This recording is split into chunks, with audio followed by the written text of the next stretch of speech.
It's time for a little Funky Friday. From their funky hidden headquarters, your hosts, Keith and Gerry.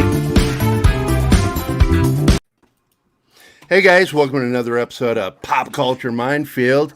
I'm Gerry, and that's Keith down at the bottom. And in the middle square from that popular 70s show is Rod Lurie, our guest of honor. The director of what is, in my opinion, the best film of 2020. Well, thank you. It is. I watched it this morning, and I couldn't stop watching it. It was very well done. It's one of the best movies I've watched. Seriously, you deserve that credit. Thank you very much. Thank you. We want to welcome everybody in the chat. The only person I care about is Michelle, and she's not saying anything. So. Well, I didn't get the invite till later, so I've got to go watch your movie. Oh, you haven't seen the movie? You haven't seen it? No, but I just wanted to talk to him and listen. Wow, okay. All right. Well, wow. You know what we're going to talk about then, Michelle, but I'm sure you come up with something interesting. Cancel Michelle. And for Kate, who's in the chat, I was referring to the Hollywood Squares. Rod Lurie is in the Paul Lynn box. And but anyway, greetings to Martin Acosta Santana, Jedi 6 Parrot Head, Socks. Let's see, who else is in here? That's pretty much it, it looks like. Parrot Head's here, Socks Bulletins is here. We also have Sven, the Naked Kid. There's Sven. Sven, our good friend, who's getting a new microphone next week, so he's going to be rocking and rolling on YouTube soon. But wanted to welcome you back to the show. I know this is a little different format from last time. One, we're live, and two, we have a panel that gets to talk to you, Rod. It's not just Keith and me. Thank goodness. We're not promising any better from these two. I got a little unprofessional last time, so maybe things can get a little bit more online this time. And of course, we brought along a combat veteran buddy of mine, Mad Mardigan, who saw your film, loved the film, and has a favorite moment in the film. You want to share that favorite moment, Mad Mardigan? Oh, thanks for putting me on the spot. I'm not. Was it the cheese tortellini? It's the cheese tortellini line. Just really, overall, it was the spit bottles. I know that doesn't make a lot of sense to a lot of people, but just seeing everyone dipping. If you're in the military, you know what they are for dipping. Yeah, it just rings so true. You know, before that, the most you've ever seen is in Black Hawk Down.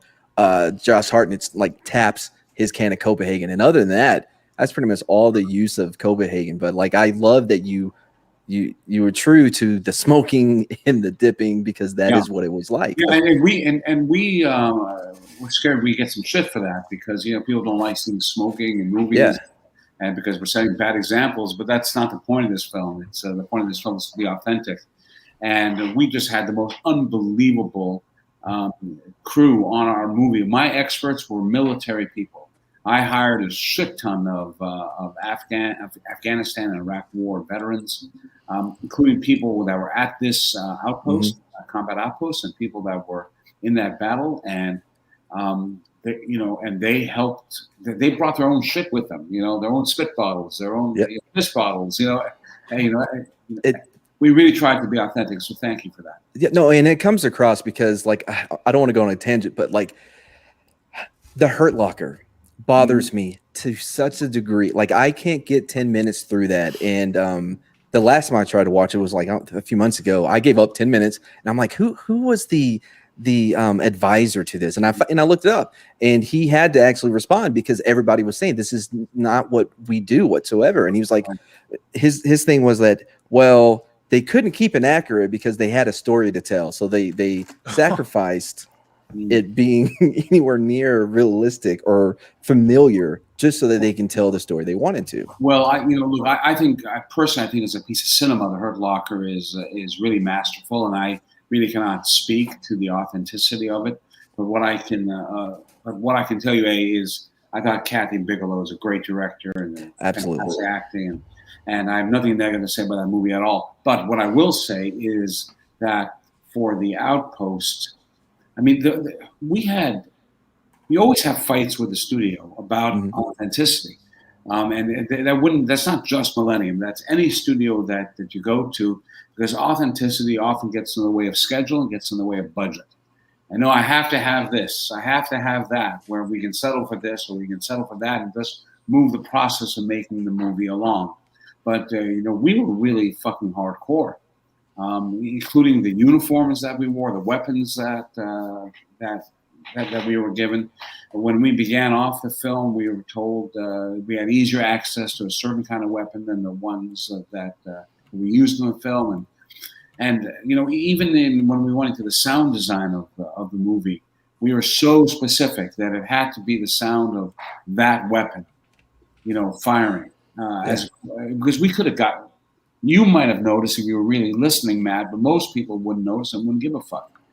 But it really was our goal, Matt.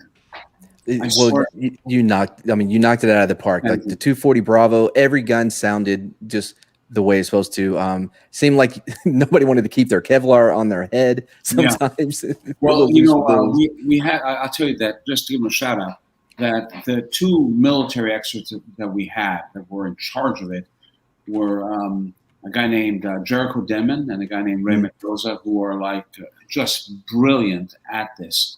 And they were super hardcore on our ass about this. And they're scary dudes, so we listened, but then we actually had people that were in the battle that were not going to tolerate anything that was inauthentic. What we were going for, Matt, and the reason why I think the movie was so successful in terms of the amount of people that saw it, is I think we had a shit ton of vets who saw the film and then got their families, their girlfriends, their kids, their parents, and said, this is what it was. Because they don't want to talk about it, but we'll show you. This is what it was. Yeah, and sure. I think that helped us a great deal. And I'm a veteran myself, as you know. Absolutely. Not a combat veteran. I'm not going to credit grab there at all. But and maybe because I was not a combat vet, not through any fault of my own, I just wasn't in the military at the time we were at war. But I sort of feel guilty about that sometimes. And like when I go to my reunions at West Point, some of my classmates were like you, Matt. They've been in battle. The bullets have gone over their heads. They've killed people. They've seen their friends die, and I haven't. And so I guess I did what I could, which is make a movie that sort of honors them. Can I ask sorry. No, I was just saying, like, no, you really did. And I think you not having that combat experience really serves you well, like by being able to bring people in that have, rather than just, you know what I mean? Like having it laser focus on your experience, like what you did. Right. But like you were able to just bring in multiple voices and it just really molded, it built something very beautiful and like very thank you.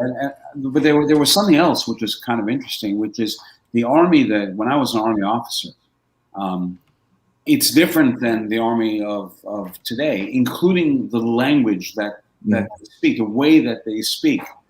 Like I noticed, for example, and this may be small, maybe something that you wouldn't even notice because you were in the thick of it, Matt, but they kept referring to the bad guys as dudes. I shot that dude, that dude over there, and we never spoke. I never heard that word when I was in the military, but it's like ubiquitous now. And so we put it into the movie because the people that wrote the movie are not soldiers, never have been. And then I went in and I did my rewrite, and I was a soldier, but not a soldier of today. And then I brought in a guy named Hank Hughes to help me rewrite, who was actually a lieutenant at Combat Outpost Keating, and he contributed a great deal. And so by the end, we had it down pretty well. Last thing, and I'm going to be done. I know I'm kind of hogging, but last thing. Yeah, you're hogging the show, buddy. Sorry. Okay, last thing. There's other people here. It's a panel. Last thing. Look, at the very beginning when they walk into the barracks, right, and one of them goes "Hua," and then the guy's like, "Yeah, we go Hua," like, and actually, like, perfect because we hated it when people said it. So when you're in a permanent party, nobody does that. No. Yeah, well, you see, when I was in the Army, we all did that. They want us to. We just. Oh yeah, they wanted it, and we're like, no. It was worse. Like when I was a combat medic training, they were trying to get us to get our own as medics, and they wanted us to say "Usha." And I remember telling the top, "It's like, top, no disrespect, nobody's gonna do that. No one's gonna respond to that Usha." I'm gonna mute my mic now. Sorry. No, buddy. Thanks for the input. Stephen, you had a question. It's kind of like a two thing. First of all, what inspired you actually to do this kind of setting of movie? And the question attached to it is, where did you find this location to pull off such a great film? Like, because honestly, that valley, dude, that was like, I felt when you see it, like everyone has the high ground. Oh crap! Yeah, well, those are two very different questions. I'll begin with the second one, which is that we scouted in Morocco. Mm-hmm. And we found some really good locations there, and we really were looking for that one valley where we'd be surrounded completely by mountains, and that we didn't find any place like that in Morocco. We found a place that was surrounded by 3 mountains, and we would have had to have put CGI to fill up the other area. Yeah. But ultimately, and I really liked the idea of shooting in Morocco. I thought it was like very, very authentic. But ultimately, bureaucracy made us not shoot in Morocco. They're real hard asses about bringing in weapons, and like whenever you fire off in Morocco, the law is when you fire off blanks, the amount of blanks that you fire off, you have to have exactly that amount of shells that you have to recover. And so it just became like this terrible fucking time suck that would have been impossible for us. So we went to Bulgaria, and in Bulgaria, there are even fewer locations. But the benefit to us to being in Bulgaria is a couple of things. One was that the studio that was making the film was there, so they had all their equipment and all their crew there, and it made life very easy for us. Also, unlike Morocco, in Morocco, we wouldn't be able to find the extras to play the American soldiers, but we could find them in Bulgaria. But ultimately, we found this quarry that had a mountain on one side, and so that was used very effectively. That was on the north side. On the east, south, and west side, we had to use CGI mountains. It was very, very difficult. Not noticeable. Not at all. I didn't notice that. Worldwide Effects did a great job there, but really good job. They did. But it took fucking forever, and it's difficult to create realistic looking topography and topography specific to that area. But most of the action came from the north side, and so we were able to do that a little bit more naturalistically. Well, you nailed it, because I didn't even tell the CGI. Like, the whole environment itself. The environment itself, when I saw it, actually felt threatening once the scenes opened up and you got into where it was all going to take place, pretty much. So that was great. Yeah, thank you. Yeah, well, we worked really hard on that, and the actors had to imagine being in that fish role, and I think that they did a fucking magnificent job. No, one of the things I deeply appreciated about the film, Rod, was the fact that there's a lesson to be learned. The fact that they put this at the bottom of a valley. Yeah, bottom of a valley. In a valley. Yeah. In a valley was so ridiculous. It just and you addressed it very well in the film. Well, we did, but let me tell you, let me give you a little bit of inside baseball on that. When I was at West Point, when I was a young plebe, a freshman, and that's the year where they're trying to run you out, right? That's where it gets really, really harsh there. I had a guy, he was my squad leader. His name was Mick Nicholson. And this guy was such a fucking hard ass. He was also older than most people. He had already graduated from Georgetown and came back to do another undergraduate degree at West Point. That's how committed he was. Wow. And he ended up being one of the best cadets in the history of West Point. He became the brigade commander, the first captain, the highest rank that you can get there. And but he was hard as hell on me. I was a completely shitty cadet. And his name is Mick Nicholson. And this dude is the guy who created the Outpost. Okay. Which is amazing, right? Yeah. Oh, wow. Sorry. You can read about that in Jake Tapper's book. But I'll tell you this, that if Mick Nicholson did that, he's a 4-star general now, by the way. If Mick Nicholson did that, there was a reason behind it. So yeah, it was a little crazy, Gerry, but I'll tell you this. There was a reason. There were reasons. And the two primary reasons were that it was about counterinsurgency. They wanted the unit to be as close to some villages as they could to make nice with the villagers and hopefully win them over as opposed to the Taliban. And the other is that it was along a road that had been used as a supply route between Pakistan and Afghanistan. Were the reasons good enough? Personally, I don't think so. I think it was inevitable that this sort of catastrophe was going to happen. It had happened a couple of times already, like in Wanat, to a couple of other units. So, but I think when you see the movie, you understand the stratagem of always try to have the high ground, because we didn't, and it was really just the amazing leadership at that unit, the excellent training, and eventually the use of air power that saved the day. One of the things that I really like about this story, guys, is that unlike movies like Lone Survivor or American Sniper, this is not about the studs of the military. It's not about the SEALs. It's not about the Delta Force. These are the regular dudes who were, in it for a couple of years and were hoping to go back home and start their family, and most of them were not lifers, and they're just regular guys that were caught in this amazing situation, which to me makes them even heroes even more. I had a question that I think might. Michelle, doesn't this movie sound intriguing now? Like you really should see it. Well, like all I need to see is that Scott Eastwood and Orlando Bloom are in it, and I was in. So. All right, good. Well, they look great. I gotta say, they look great. And, there's some other good-looking dudes in there, so it's about as dude a film as you can get into the last scene. Yeah, it is a dude film. After kind of getting, I guess I'm going. I actually have a question. So with your West Point background, this military background that you have, what made you want to get into movies and to directing? That's a really good question, and what I will tell you is I went to West Point in order to become a filmmaker. Okay, and what I mean by that is this: I had assumed, from a very young age, that if you want to become a filmmaker, don't go to school to learn. Don't go to film school. What's going to end up happening is you'll learn things that you could learn in a few weeks on a movie set. Go to school and study the things you want to make movies about.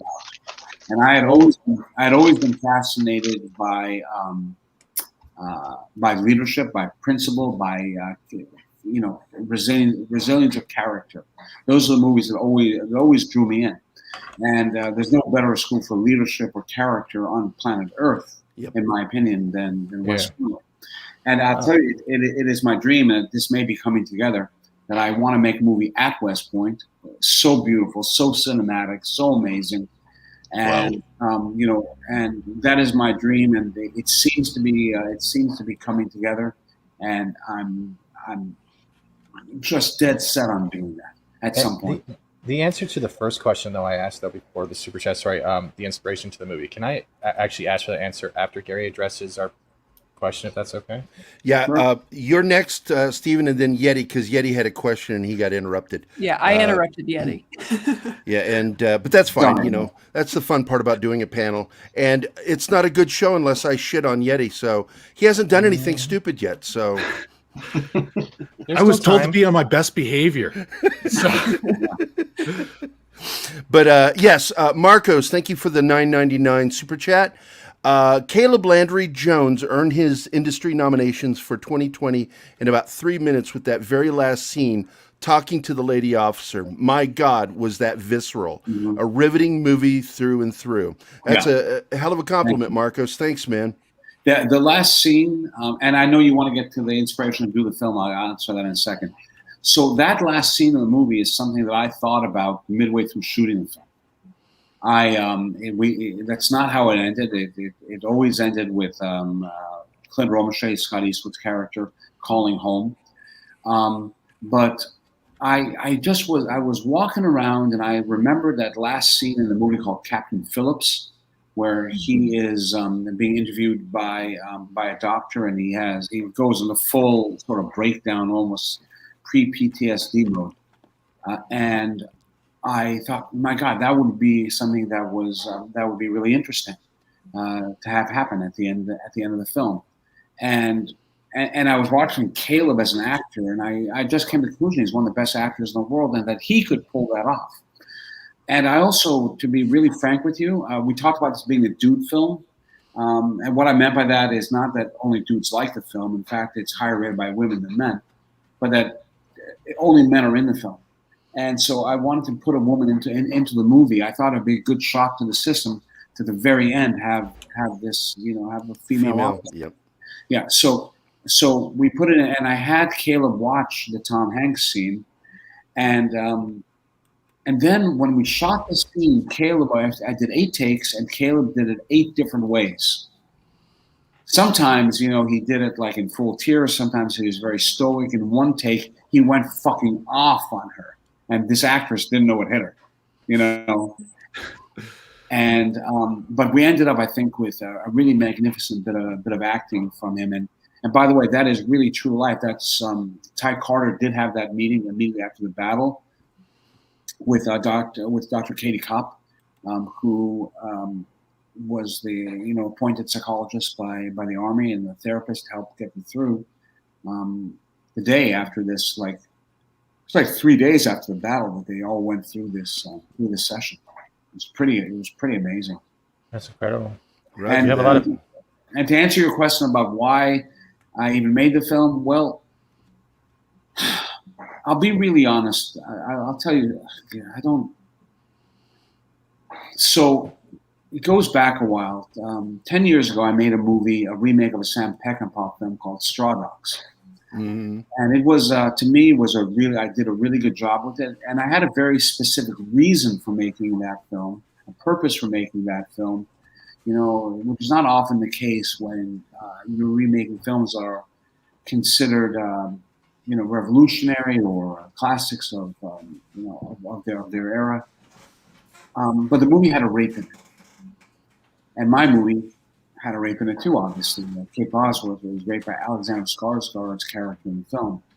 And that did me in. That did the movie in. No woman went to see the film. Women, I have now discovered, basically don't want to go see rape films, especially when it's the protagonist that is raped, and it doesn't matter whether or not. I'm getting to a point, I know this seems really off, Pat Steven, but No, take your time, sir.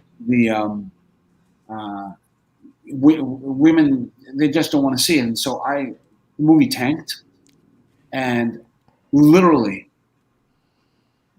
I had spoken to my agent 3 days before the film opened, and that was the last time I spoke to my agent. I couldn't get him on the phone. It really is. It was a cliche. Wow. You became a pariah because of that. Well, pariah is the wrong word because I hadn't done anything wrong.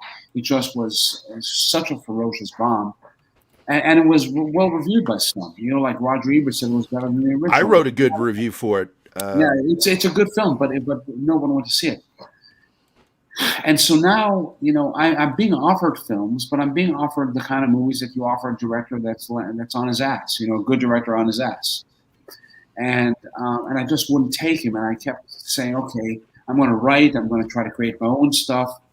But I have to wait now to make something that I think can be great and that will land me back in the embraces of the industry. And I tried for a couple of things. They didn't work out. And then I was brought this movie. And the other piece of news that I can tell you is that I wasn't the original director on The Outpost. The original director, it was going to be at Universal, the original director was Sam Raimi. No way. And Sam made the decision that he couldn't, for some reason he didn't or couldn't want to pull it off. And so Sam invited me to his office. He would produce it, and I would direct it. And then eventually Sam also decided to pull off as director as well, as producer as well. And his head of development, Paul Merriman, took the project and went with it. And he met with me and the writers in a diner in Hollywood called Art's Deli. Mm-hmm. And great, kind of a cool joint where all the industry sort of gathers at some point.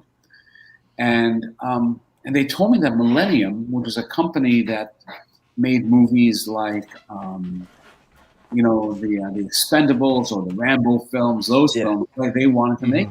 And I said, well, let's go see them, but this is not going to be the Expendables. I'm going to make a war film. A war film is different than an action film. And I got to say, I met with those dudes, and they loved the project. They had been following it for a while.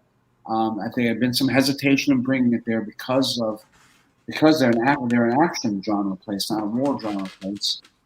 But I told them how I wanted to shoot the film, what I wanted to do with it. I told them what would be necessary for me to make the film with them, and they agreed. And although we fought about those points later on, which were very difficult for them to stomach, I must say that in terms of what I shot, they really let me do my thing.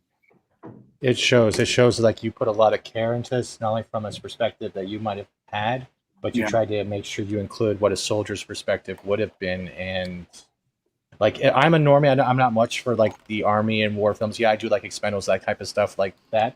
But this can pull in all types of people if they give it a chance, and it's something that shouldn't be overlooked. You did a great job, and you shouldn't really take that away. But there's something else that happened, which I think I probably talked about, Gerry, last time that I was on, that I'll just re-raise, was it profoundly affected the film, which is, I can finally talk about it. I probably started crying last time I was on. I think I can get away with not crying now. I'm sorry. Which is that my son Hunter died while I was making this film. And my condolences. Yeah, it was just out of fucking nowhere. It was out of the blue. And when I was in a hospital with him in Michigan, and I had to pull the plug, is the expression, right? And the nurse says to me, "Okay, you got 20 minutes." I mean, he was unconscious; he was more or less dead. But 20 minutes of watching his chest move up and down, and breathing. And in that 20 minutes, my daughter tells me, first thing she tells me is, "You got to go shoot the Outpost. You can't." Yeah, they're me holding a photo of him. "You got to go shoot the Outpost, Dad, because if Hunter knew this film fell apart because of him, it would just be so destructive." And I realized that he was the same age as these guys. Like, all the guys that you see here in this photo, almost all the guys represented here are portraying people who got killed. And they're the same age as my son. And I realized that if I'm going to make this film, I'm going to have to shoot the deaths realistically, because that's how I would want to see my son's death portrayed if we were in a film. And so I literally called the studio while he's dying. I mean, he's slipping away. You can see it's getting slower and slower. And I told him, I said, "Look, I'm coming back. I'm going to shoot the movie my way." And I can, we can discuss later what my way is, but it was not the normal way you shoot a movie. And I said to them, "Look, I know you've already started making your list of who's going to replace me. If you want to bring those guys in, fine. But if I'm coming back, you got to get out of my way." And he paused for a second. And he said, "Come back." And we came back. And so now the families of the fallen, the Gold Star families, they're completely behind me, completely behind the film. Give me every resource I can have to tell the story accurately. And I got to say, when I came to set, nobody gave me any shit. Everyone just, and we were just like a fucking machine making this film. Nobody was going to let down the Medal of Honor recipient Ty Carter, who was on that set. Nobody was going to let down Hank Hughes, who's on that set. Daniel Rodriguez was in the battle, and he plays himself and had to recreate the death of his best friend. Nobody was going to let him down. Nobody was going to let down all the soldiers that were on the set. I hired, one of my conditions was I hired actors who had been veterans, and nobody's going to let my son down. No one's going to let me down. And so this film was made under just and it was a very difficult movie to make. We had no money, no time. It sounds like it was an intense shoot. Yeah. Well, it was a very fucking intense shoot. Are you kidding me? Of course. It seems like you also implied that intensity to your film itself, and not just from what you wanted to give to it, and you attached to it. I think you're right. And it's, never before I'll never do anything as important as this for the rest of my life. I may make really good films, but as important as this, and as important to me, I mean, I fucking knew that I was going to put Hunter's dedication at the end of the movie, and I was going to be damned if anyone was going to, if I'm going to go down in flames, I'm going to light the match, nobody else. That was my theory. But I got to say, like, usually several times a day, a crew member or a director will come, or an actor will come back to the director, and they're going to gripe about something, right? Mm-hmm. And these guys, they would come around to me, and they would see my son's photo up on the monitor, and then they just go back to work. And we finished our days early because we were so well prepared, and no actor ever flubbed a line. No one ever fucked up. Everybody was there to play. We're too tired to really party at night, and me especially. But man, I mean, this was a driven film. Hunter is everything to me, guys, and he will guide me for the. I know this sounds corny. It doesn't. People who've heard me talk about him, and now they go, "Oh, there he goes talking about the kid again." But the truth is that it's the defining moment of my life. Our kids. Do any of you guys have kids? Yeah. Yeah. I can't get that. Our children, the kids that you know of, our kids are supposed to be our legacy, and in this case, it's the other way around. I don't want to overstep my bounds, but I do believe you did your son proud with this film, and you should stand by that. Well, I think I did too, and you should be honored as much as you honored him. I wouldn't look at that dedication until the film was finished. Jedi wants to thank you for sharing that personal journey with the. I do. I rarely speak to people named Jedi. Oh, and my wife sends you a heart. Okay, thank you, Deanna. Appreciate it. Well, on YouTube, you're going to be speaking to a lot of different Jedis. There's quite a few out there. I'm not actually shocked. I'm Jedis and a lot of hobbits, probably. Okay. We shave our feet here. Hey, Yeti, you had a question, and I wanted to move then into talking about another great military film you made, and we'll do that in a minute. Let's go, Yeti. Your turn. Oh, okay. Well, thanks for sharing that story. I know Marcus A already hit on part of the question because I found that last scene so profound, and I watched it a couple of times because it was heart-wrenching and visceral and so powerful. And I really wanted to know what went into making that happen. Did you talk to the survivors to see exactly how they're reacting?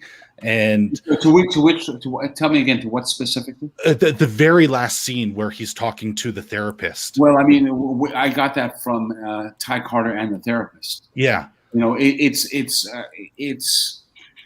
the conversation is very specific. Yeah. Okay. The behavior of Ty Carter, that varied. I mean, I don't think he broke down necessarily that much. He was probably a little bit more stoic. But I'll tell. Let me give you a behind-the-scenes piece of direction. Okay, so he at first Caleb came in and played it very weepy, very very sad, and very open about his tears and so on. And then I told him to do one scene where he was like, go over the top emotionally, completely over the fucking top. Yeah. Right? And hold nothing back, and he did. And it was unusable, right? Because it was like crazy over the top. And then I went up to Ty, and I had to Caleb, and I said to him, "Hey, Ty Carter doesn't fucking cry. No real man cries. Action." And now he's trying to hold it back, but the residual emotion, pushing him through the scene, right? And that was something that was taught to me by Hal Ashby when I was a journalist, the director, and he told me that if you bring an actor to their height of emotionality and then tell them to give them nothing, it'll often result in something very profound. But Caleb was smart enough to understand that we can't control our tears. Yeah. Very often, and sometimes we can try to control our tears, and that's a whole different set of behavior. It's like somebody who's drunk and is pretending not to be drunk.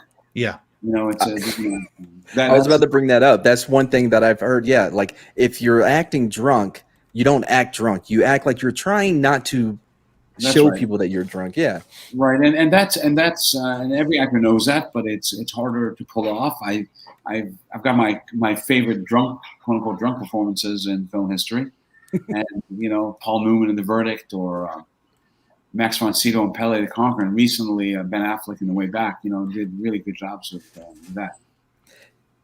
Can I got two things, Gary. They're quick. Two things. Yeah, go for them. All right. One thing.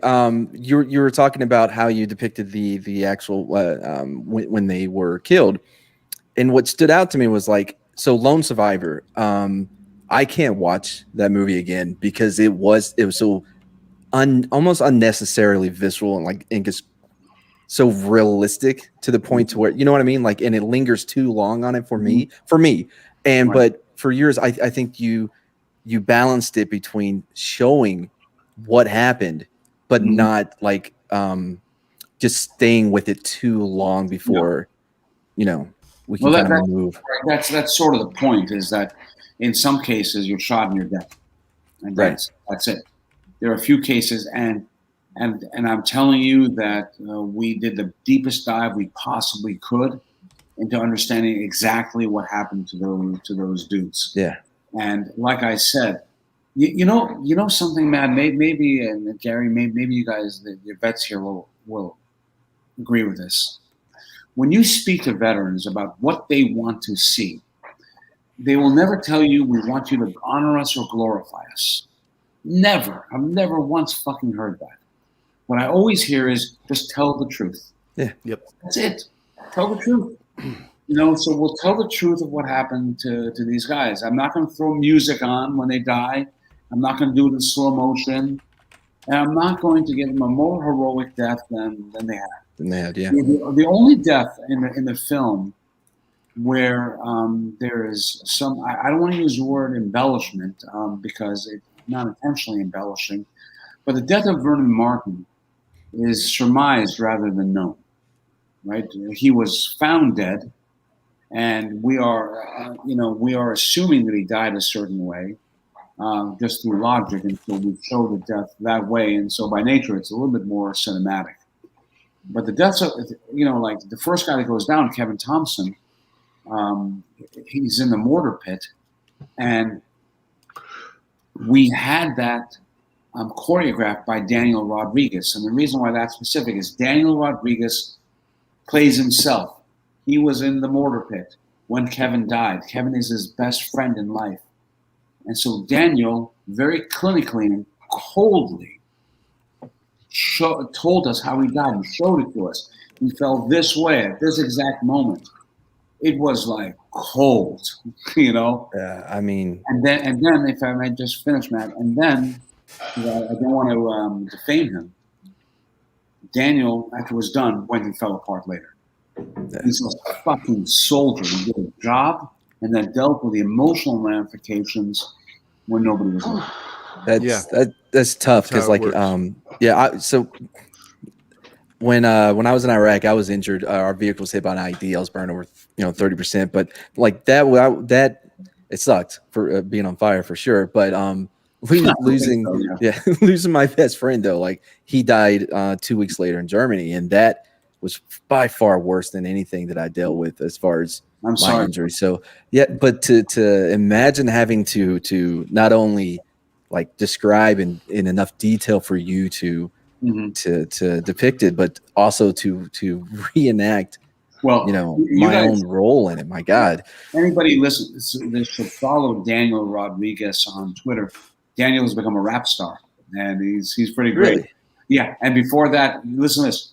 He had made a promise to his roommate, to Kevin Thompson, the guy who died, that he was going to play college football, and so he leaves the Army and goes and plays for Clemson, and played with DeAndre Hopkins and all those guys, and then he went and played. He got cut during the preseason, but he was playing with the Seattle Seahawks, and so he's a fucking stud and a great guy, and he's a good actor too. Sure. He's a good actor. Oh, That's fantastic. Hey, Keith, before we move to the next segment, do you have any questions, my friend? You know what? These have been fantastic questions, way better than I could ever, come up with. Rod, thank you for coming back and Hey, talking. Keith, how you doing? You've been very quiet. I've been very emotional. Okay. We didn't Yeah, you talk couldn't about your hear him? son the last time. I was listening And- to him. He was getting very emotional while you were talking. Wow. I don't think I could have done that, man. I don't. I got two sons. They both served. I don't think I could have done it. I don't. Maybe you would have, Keith. If it's okay. Oh, jeez. Yeah, I'm good. Definitely caught Keith off guard, my friend. But let's move on to the next segment. I want to say something. Call Gerry. Keith is a good dude. Yeah, he is. And last time I was on, I gotta say, no disrespect intended to you, Gerry, he was much funnier than you. I'm gonna clip that. And better looking. According to my wife. Well, Keith is a sex machine. I can vouch for that. I'm not looking so good today. Trust me. There's a reason why I don't have the camera on. So, all right, brother. I am just, I'm a mess right now. So, yeah. Hang in there, Keith. There's the last castle. Okay. Last Castle is something that came up in conversation before you even joined us. Yeah. Because it is something that all of us liked. And I know some of the guys had some questions. Now, Michelle, did you see this movie? I have not, but I was about to say, like, I just saw Alien and Aliens for the first time a couple weeks ago, so don't feel bad. I'm trying to listen, Michelle. I mean, you're much better looking and got much better diction and seem smarter than all these guys. But wow, have you? But it's okay. That's why I'm not. My feelings aren't hurt or anything, Michelle. Hey, by the next time you come on, I will definitely have gone back and watched this movie, so I will have more to interject here. This is a little bit. You know what this is? It's a little like a Match.com date, okay, where you come on and you don't know anything about the person other than what you read, and then you go, "Oh, I'm kind of interested," and then you go research. Exactly. That's how I met my wife. And I do have to say that I asked her last minute to join us. Okay. So she had little time to prep. And I do want to say, too, I think movies like this, like the one we're discussing, I think they're important because it allows any person, it allows me, it allows other people who aren't a part of the military to watch almost, from the safety of their house, but to relate to these people and to, to see what they go through. And it just, I think that's important. No, it was really that's really true, and it's sort of the point of the whole movie, to be honest with you. And so we had a massive veteran audience, and obviously, but it's bled out a little bit to the public, and it's interesting because the film makes absolutely no judgment on the war itself, right? It's a completely. One of the things we learned in testing is that it's a completely apolitical film. It's not. We question the decision making, obviously, of the military putting that base there, but I think it's very pro soldier, which I think we all can be, and we probably know from watching my other films, you will know exactly what my political persuasion is. Exactly. There's no doubt about it. But you cannot tell from this movie, which I'm proud of, and was necessary. I'll bring it back. Well, you're a very good storyteller, and one of the things I wanted to compliment you on that I didn't really do before is so often you find guys that are really good directors and you find guys that are really good writers. Mm-hmm. What you have a harder time finding are guys that are really good writers and directors, mm-hmm. and I consider you both. Thank you. You understand how to tell the story literally, and you know how to tell the story visually. Thank and I'm so grateful for having filmmakers like you. Well, thank you. I mean, I don't know that I've always succeeded, but I think we succeeded with this one. Yeah, so thank you. Well, I want to say you succeeded even with Straw Dogs. I know there might have been backlash, and I have great difficulty in watching scenes of what you were describing. Mm-hmm. But I really thought that was a damn good film. Well, thank you, and yeah, I do too, and but it was a bad business decision to make that film. I've seen that. I've seen the movie because I know was Martin he played Cyclops in X-Men. He was in it as well, right? Who, Alexander Skarsgård? No, the guy that James Marsden. Yeah, he was the lead.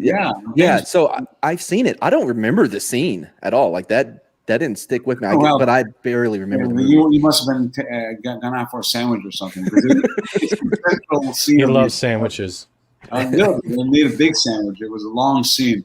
It was hard to take, and you know what? I know you want to talk about The Last Castle, but I'll tell you. Had it been now when I've been offered to do Straw Dogs, I wouldn't have done it because of the Me Too movement.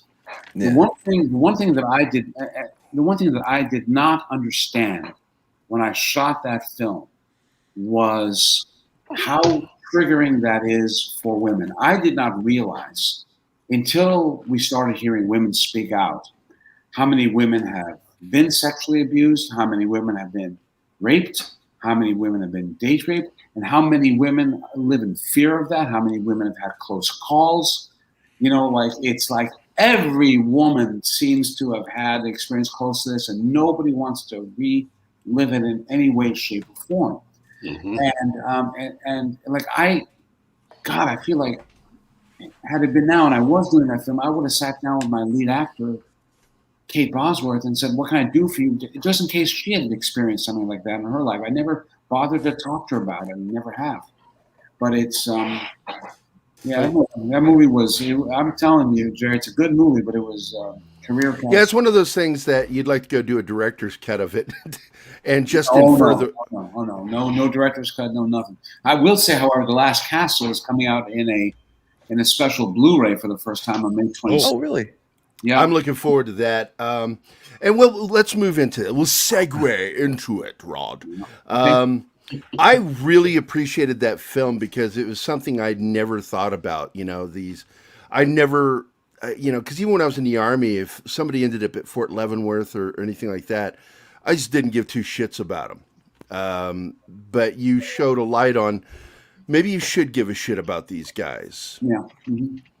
Well, yeah, that is absolutely true. But I will tell you that when I made that film, I was trying to do a big honking piece of entertainment. It was I had just directed a movie called The Contender, which was Oscar nominated, and it really created my career. Steven Spielberg bought The Contender for DreamWorks, and then he asked me to do The Last Castle, and they paid me a shitload of money. They gave me more money for that movie than I had made in my life combined. Wow. Yeah, no kidding. Which is not a lot of money, by the way.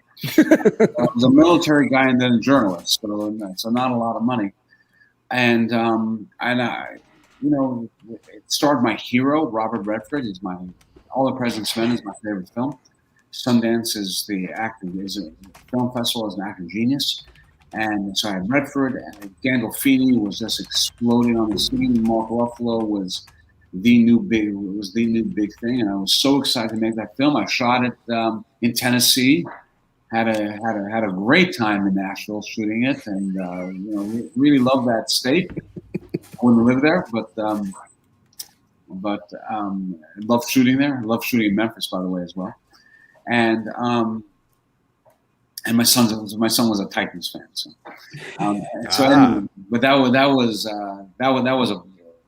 it was a blast to make that film, but that film, like The Outpost, was basically knocked out of theaters because of COVID. Yeah, and Last Castle came out a couple of weeks after 9/11, so you got. So your timing's not. No, and Straw Dogs came out. It's the studio's marketing department. and Straw Dogs came out during Hurricane Sandy. So, can I ask? So maybe you need to warn. Oh, go ahead, Michelle. Go ahead. I was gonna say maybe you need to warn us when you're gonna have a movie coming out. Yes. Also, develop a network with people in the government to make sure that you don't release near shitty periods of time? Well, I think that's what Michelle is saying, and you don't really see it coming. Outpost was supposed to open South by Southwest Film Festival, and then we were gonna do a premiere at West Point, and that it sucked. But that does.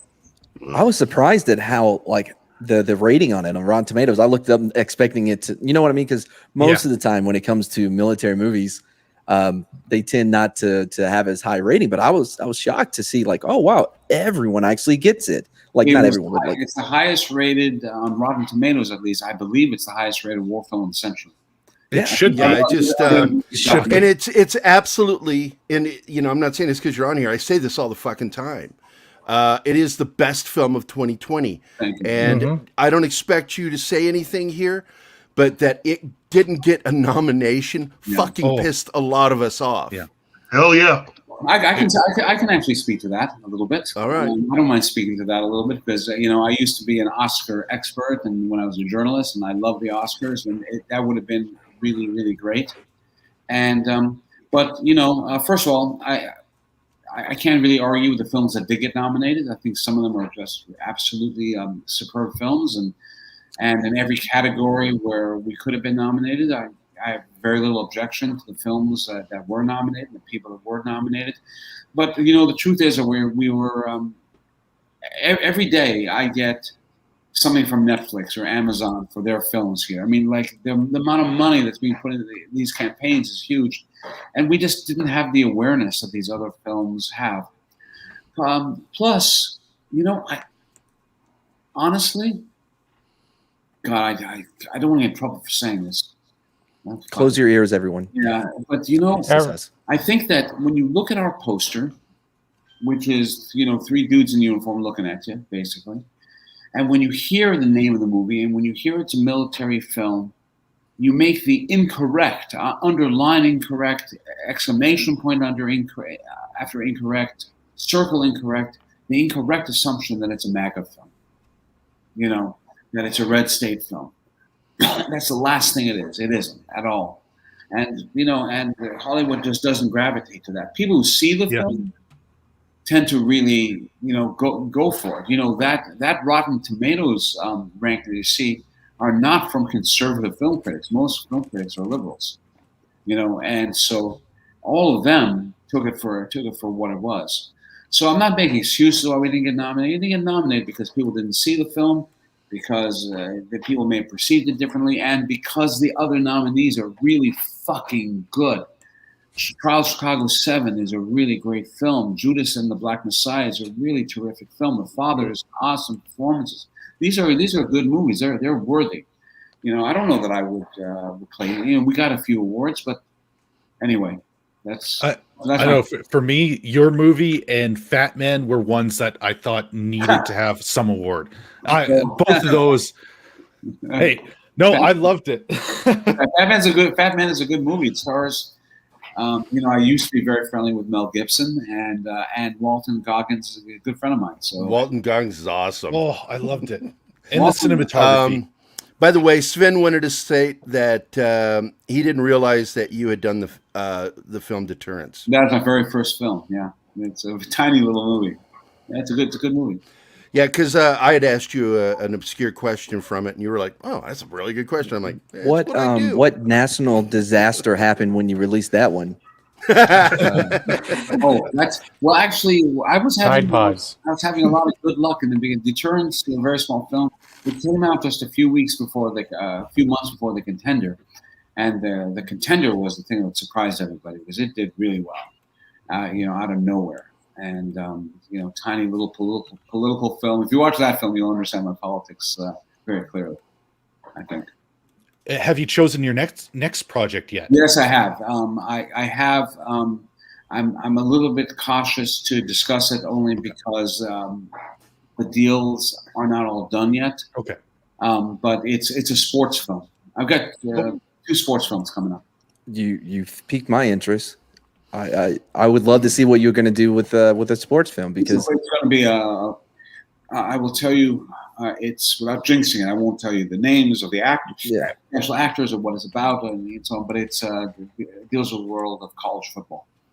Really? Right. Yeah. And you can expect I'll be getting a hold of Matt to get a hold of you to get you back on the show again when something happens. We and then I have to do my West Point film.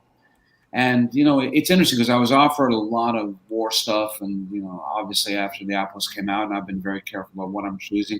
But, this is an extremely fickle town. And anything that you think you've got lined up may or may not line up. It's, this story is a fantastic story.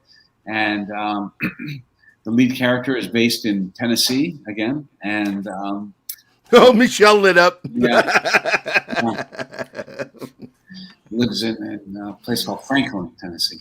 And Yeti Cass and Fat Steve were like, damn it, not Canada. Yeah. Well, Canadians love the NFL, I've noticed. So I'm a football degenerate. I bet on football, and I. What's your favorite team? Well, it was the Patriots. It's been the Patriots for a very long time. But when Tom left and went to the Tampa Bay Buccaneers, I found myself, sort of edging that way a little bit. What I really love are the Patriots and whoever's the Cinderella team of that year. Yeah, I'm a big Steelers fan and the Redskins. Well, now they have a new name. Yeah. They don't. Not yet. I like the Blue Jays. Blue Jays are great baseball. Listen, Dallas Cowboys from the day I remember being just a kid, and during the Super Bowls, I remember the Super Bowl cake that they made at one of the parties I was at. And I was just they were our major rival growing up in Virginia, man, because we were big Washington fans growing up in Virginia, and Dallas was just.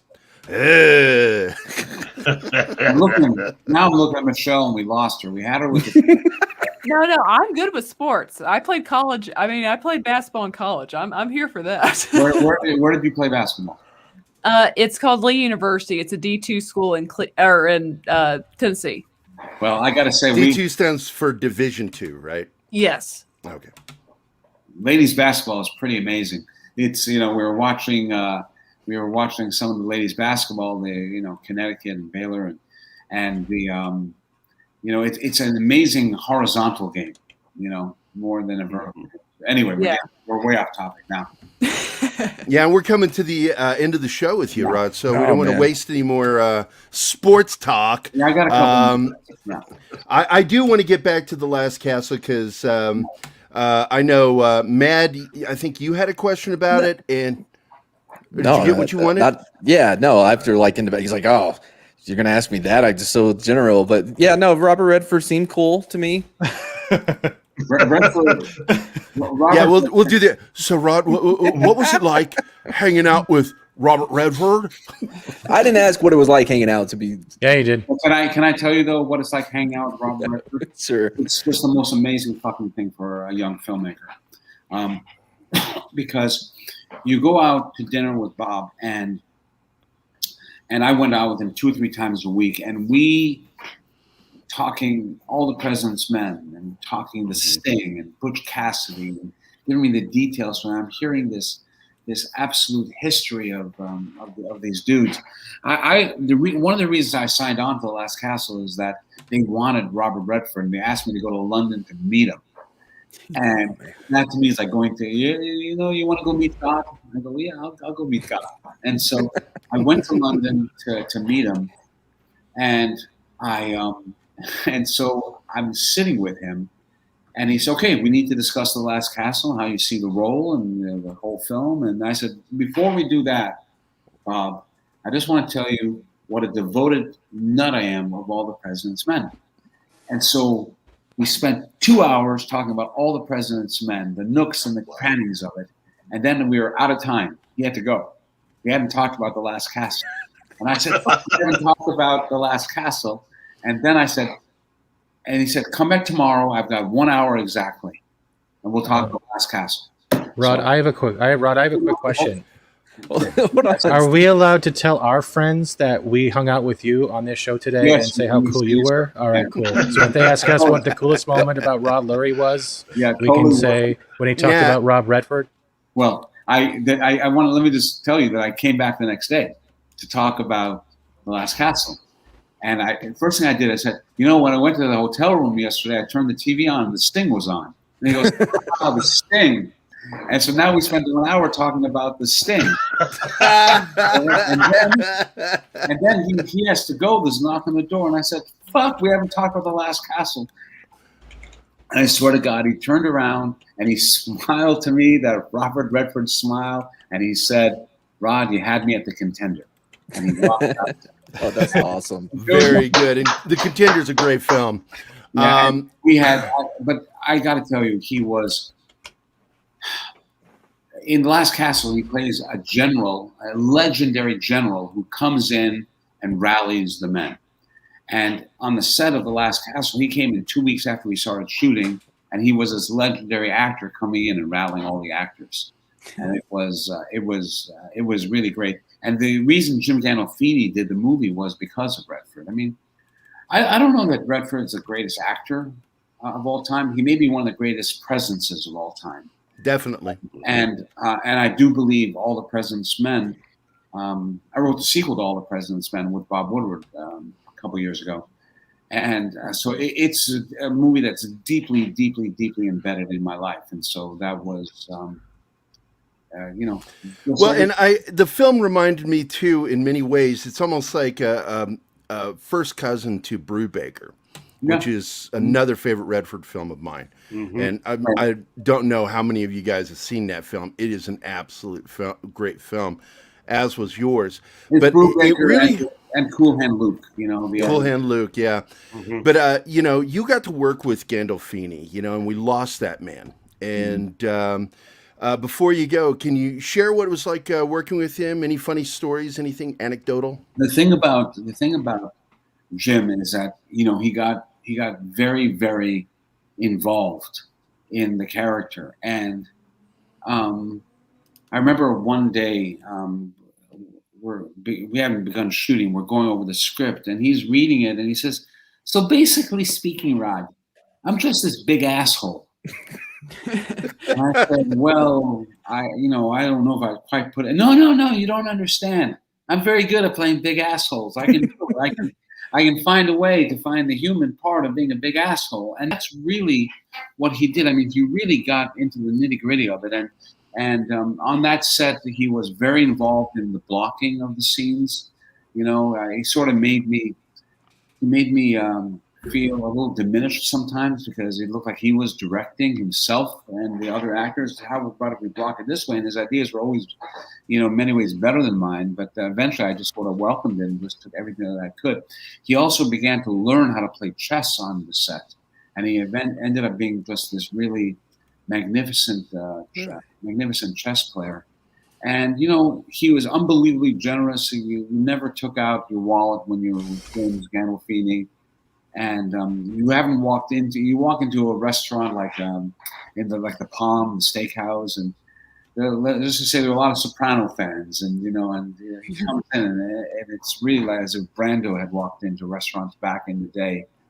And he was a magnificent guy. We were going to do Sacco and Vanzetti for HBO together.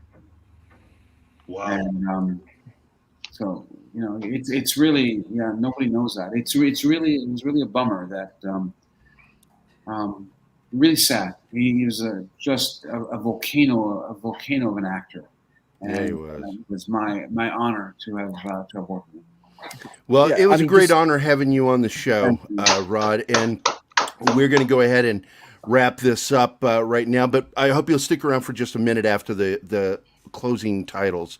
I want to thank our panel for doing such a great job. Really good questions. And our chat. Thank you so much, guys. Michelle, you got to watch the film now, and I want you to email me what you think. I will. It's like you said, I'm gonna do my research, and next time you're on, I'm gonna have lots of questions. We'll have you back on here Are you married? in a few months. Do you have a boyfriend or anything like that? No. Well, I'm just saying to watch the film with. I'm not trying to hit on that. No, I don't. But I've always appreciated. I don't have to have like super girly movies. Is what I'm trying to say. Okay, good. So. All right. Well, and my wife says, "Thank you for putting this on today. She needed it." Before, I would like to also extend an invitation on behalf of Lorena Creel. If you ever also want to do another interview in the future, the lunch table also would love to have you on. Yeah, we can talk about that afterwards, and I think that's a good idea. Like probably private. But Rod, stick around for afterward, and I'm going to play our little outro. You might find it funny. It's from Top Secret. Goodbye, chocolate mousse. I'll never forget you. Goodbye, Ducroix. Take care of yourself. Goodbye, Deja Vu. I'll always remember you. And I'll miss you most of all, Scarecrow.